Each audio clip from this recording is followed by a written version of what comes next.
The smell of disinfectant clung to the empty hallway like a memory that refused to fade. Under the flickering lights of Fort Ridge Military Base, a lone janitor pushed his mop with slow, steady strokes, his reflection rippling in the glossy floor he had just cleaned. His name tag read, Evan Carter, but no one called him that. To most soldiers who walked past him, he was invisible, just the quiet, polite janitor who worked late, never spoke much, and always kept his head down. But that night, when the echo of boots thundered down the corridor and a commanding voice shouted for everyone to clear the way for General Thorne's inspection, something shifted. The janitor didn't move fast enough. The general's sharp eyes caught him standing still, mop in hand, calm, unflinching. There was something about the man's posture, the way his shoulders stayed squared even in silence, that made the general pause. For a heartbeat neither spoke. Then, with that cold tone only a lifetime soldier could wield, the general asked, "You new here, son?" The janitor shook his head slowly. "Been here a while, sir." And that was when fate, or maybe something deeper, began to unfold.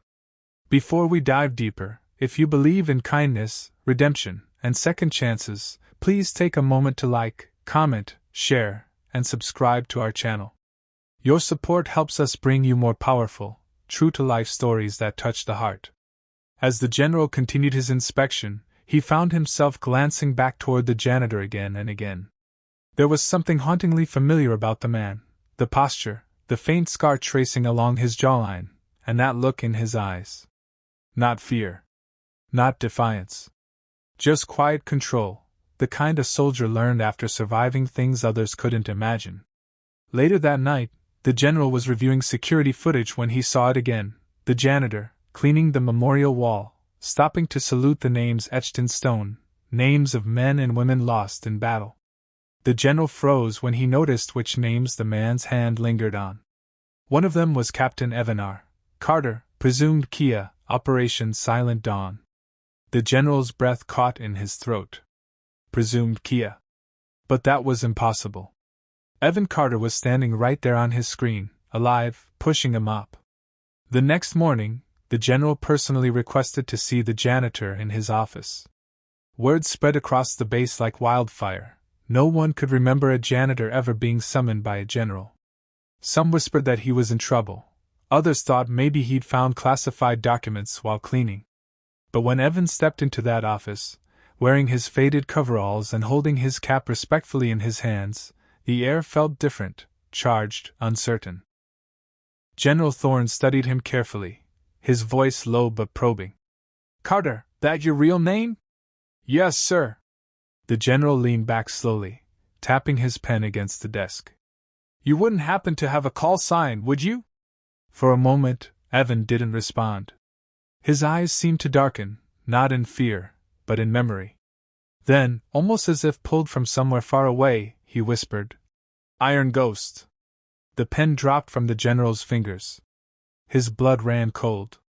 Every man who had ever served in the shadows of Operation Silent Dawn knew that name. Iron Ghost wasn't a rumor, he was a legend. A Special Forces operative who led rescue missions deep behind enemy lines, saving lives no one else could. He was the kind of soldier who disappeared into smoke and came back carrying the wounded.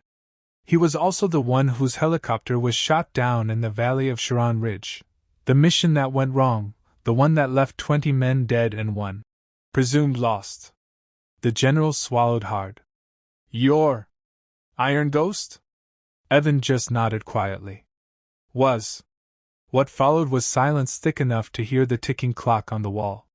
The general had seen brave men, broken men, and everything in between, but he'd never seen someone who carried so much in his silence. Finally, he asked the question that had burned in his chest.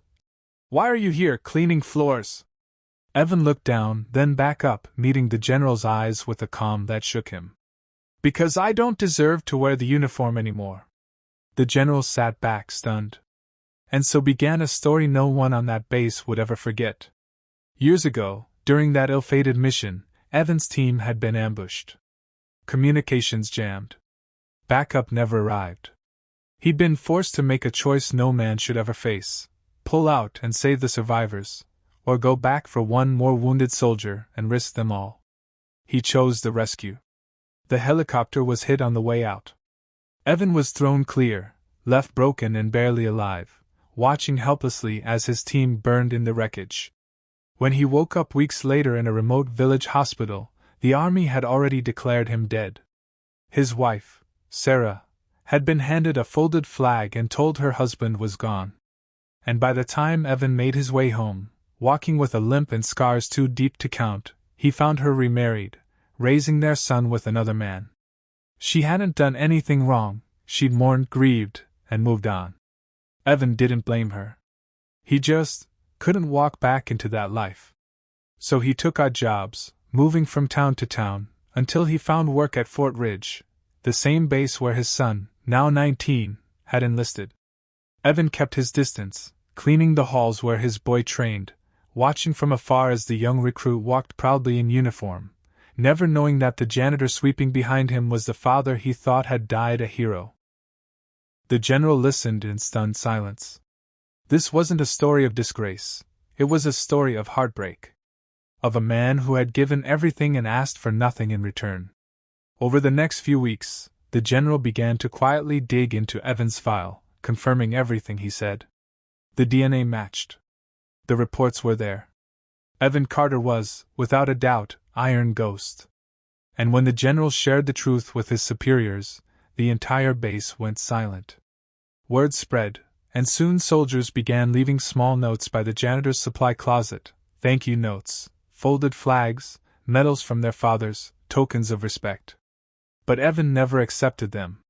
He only smiled faintly and said, "I'm just here to keep things clean." One rainy evening, a new platoon returned from a dangerous rescue mission. Among them was a young soldier, Private Luke Carter. He'd taken a bullet to the shoulder while saving a fellow soldier. As medics rushed him inside, Evan was mopping near the door. For a moment, time froze. He saw his son, pale, wounded, brave, and something inside him broke. His hands trembled, and he dropped the mop. He wanted to run to him, to shout his name, but he couldn't. The janitor had no right to cry over a soldier he didn't, officially, know. But General Thorne was there. He saw everything. That night, he made a decision. The next morning, during the base assembly, the general called for a moment of recognition for a man who had served this country long before most of us ever picked up a rifle.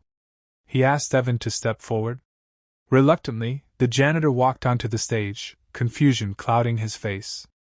The general turned to the crowd and spoke in a voice that carried through every heart in the hall. "This man, you've all seen him sweeping floors, emptying bins, keeping our base running. But years ago, he carried our nation's wounded on his back through enemy fire. His call sign was Iron Ghost." The silence that followed was unlike anything the base had ever known. Then, one by one, soldiers stood up. Some saluted. Some clapped. Many wiped tears from their eyes. Among them stood Private Luke Carter, clutching his bandaged arm. His face was pale, his lips trembling. He whispered, "Dad?" And for the first time in years, Evan let himself cry. The crowd erupted in applause, but all Evan could see was his son, the boy who once held his hand at air shows, now a man standing tall before him. They embraced, the soldiers around them cheered, saluting both father and son, 2 generations of courage finally united. After the ceremony, the general approached Evan quietly. "You deserved this long ago," he said. Evan smiled faintly. "No, sir. I just needed to know my son was safe. That's enough." But the base refused to let it end there. Within weeks, the Pentagon reinstated his honors.